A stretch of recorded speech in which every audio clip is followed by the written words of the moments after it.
Bismillahirrahmanirrahim. Assalamualaikum warahmatullahi wabarakatuh. Sebagaimana kemarin sudah dijelaskan, hari ini kita akan melanjutkan pembelajaran bab 2, yaitu daur hidup hewan dan daur hidup tumbuhan. Yang pertama kita akan mempelajari daur hidup hewan. Hewan mengalami perkembangan dari hewan muda menjadi hewan dewasa. Hewan mengalami perkembangan yang berbeda-beda. Ada yang mengalami metamorfosis sempurna, metamorfosis tidak sempurna, dan tidak mengalami metamorfosis. Yang pertama yaitu hewan bermetamorfosis. Hewan dikatakan mengalami metamorfosis jika bentuk hewan muda sangat berbeda dengan hewan dewasanya. Metamorfosis dibedakan menjadi dua, yaitu metamorfosis sempurna dan metamorfosis tidak sempurna. Metamorfosis sempurna. Hewan yang mengalami metamorfosis sempurna mengalami perubahan bentuk dan fungsi bagian tubuh sejak telur menetas menjadi larva hingga menjadi individu dewasa. Tahap larva mempunyai tahap yang berbeda dengan tahap dewasa. Ciri khasnya adalah terdapat tahap pupa atau kepompong pada serangga atau terdapat bentuk berudu pada katak. Contoh hewan yang mengalami metamorfosis sempurna yaitu kupu-kupu, nyamuk, lalat, lebah, dan katak. Bisa kita lihat di sampingnya yaitu ada metamorfosis kupu-kupu.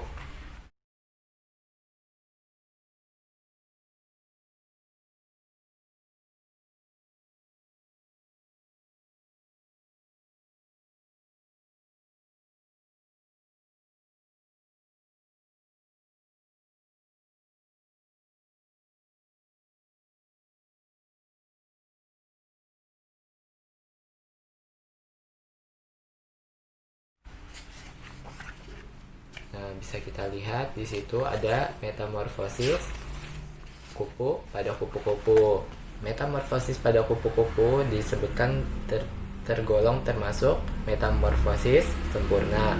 Lalu ada metamorfosis pada amfibi, pada katak. Itu juga termasuk metamorfosis sempurna. Kalian bisa lihat di situ dari telur hingga beberapa tahapan menjadi katak dewasa.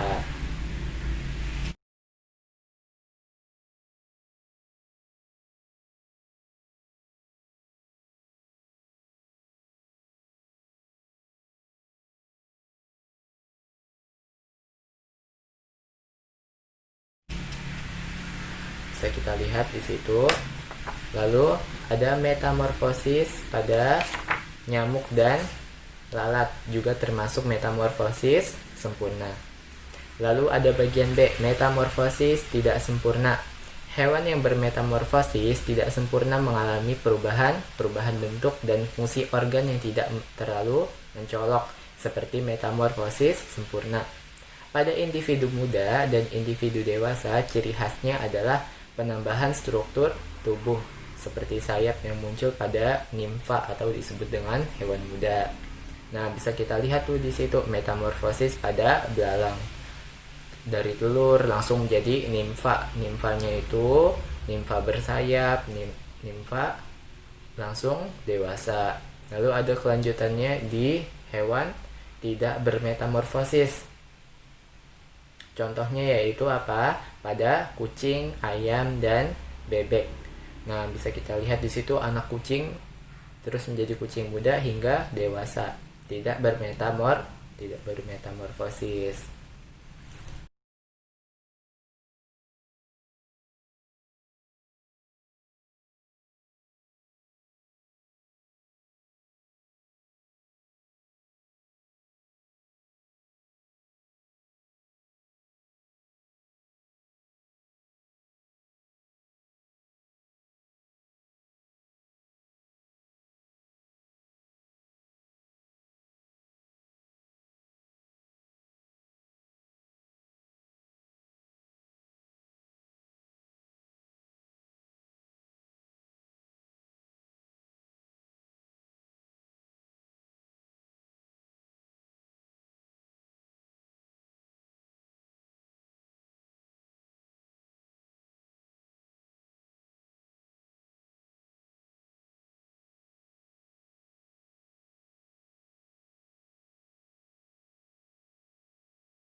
Oke, selanjutnya kita lanjutkan halaman daur hidup tumbuhan di halaman 33.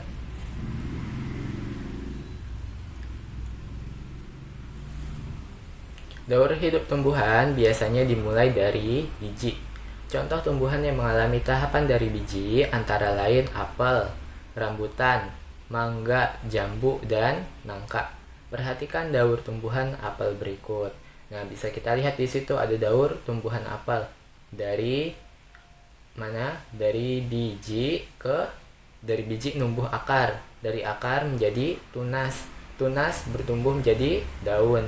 Dari daun menjadi membesar, mulai membanyak daunnya hingga menjadi pohon kecil. Dari pohon kecil menjadi pohon besar hingga menghasilkan buah. Itu dari daur hidup tumbuhan. Bisa kita lihat di situ ada animasi daur hidup tumbuhan.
Selanjutnya,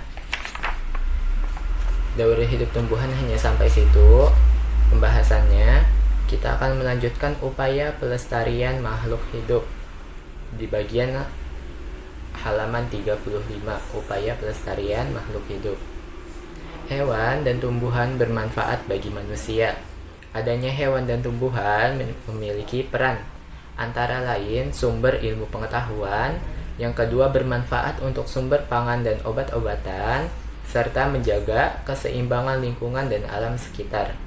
Oleh sebab itu, setiap orang perlu melakukan upaya pelestarian. Upaya pelestarian hewan dan tumbuhan perlu dilakukan agar apa? Agar hewan dan tumbuhan tidak punah. Berikut beberapa upaya pelestarian yang dapat dilakukan. Yang pertama yaitu penegakan hukum terhadap perburuan hewan langka dan penebangan hutan. Pemerintah membuat peraturan untuk melindungi hewan dan tumbuhan, terutama apa yang sudah terancam punah. Hal itu dilakukan sebagai bentuk kepedulian pemerintah untuk menekan penurunan populasi hewan-hewan langka akibat perburuan. Peraturan tersebut berisi larangan dan sanksi bagi orang-orang yang melanggar.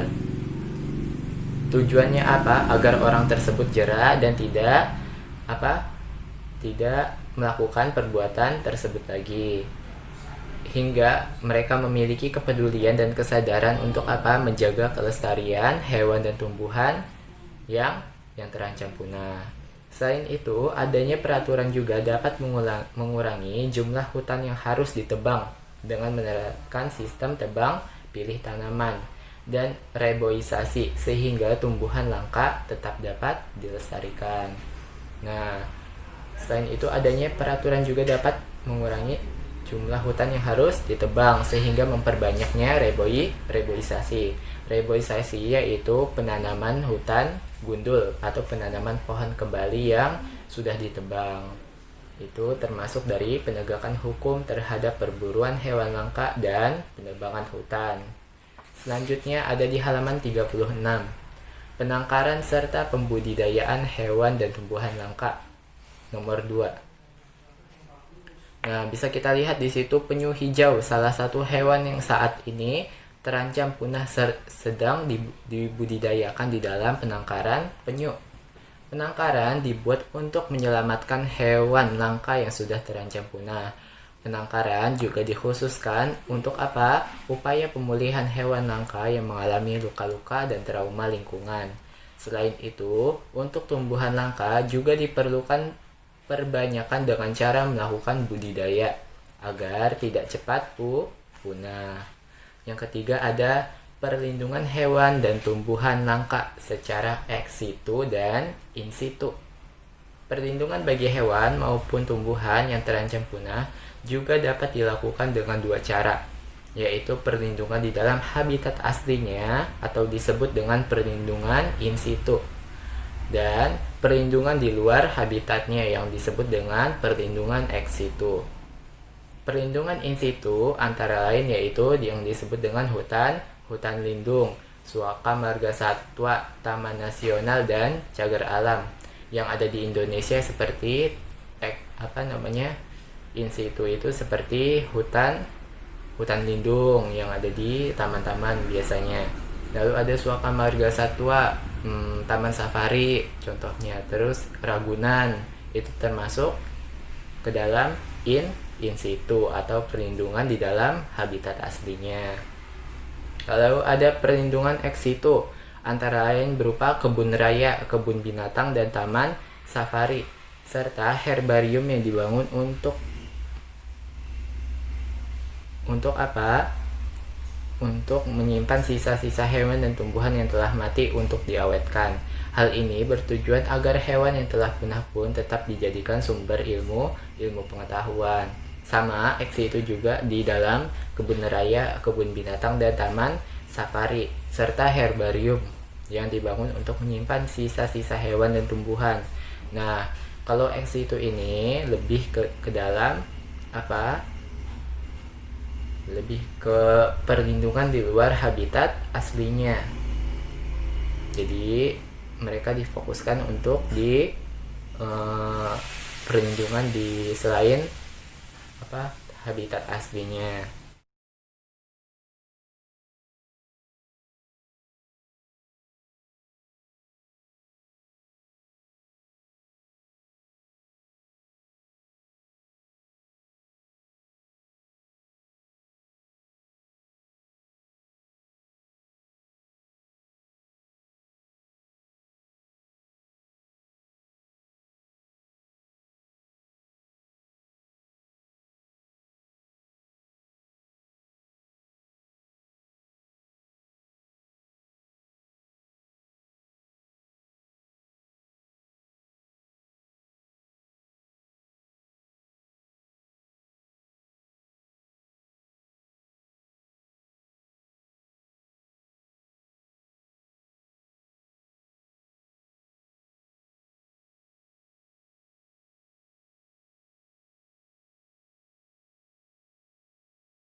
Nah, bisa kita lihat di halaman 37, berikut daftar beberapa hewan dan tumbuhan yang mendekati kepunahan atau terancam punah di Indonesia.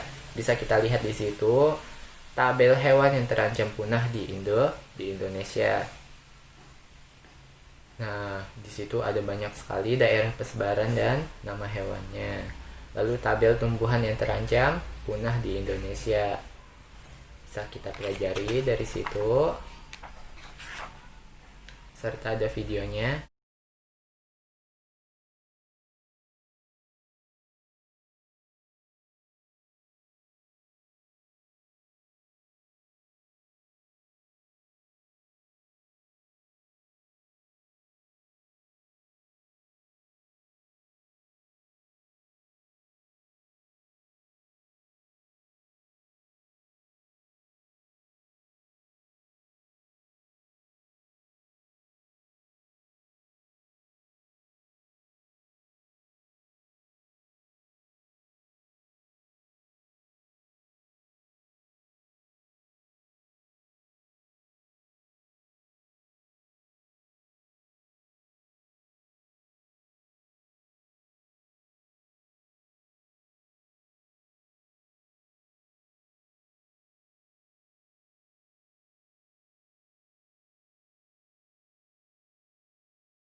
Oke, kalau begitu syukran jazakumullah khairan. Ustaz cukupkan sampai di situ pembelajaran kita hari ini. Semoga kalian semua diberikan kemudahan, diberikan kelancaran dalam pemahaman pembelajaran.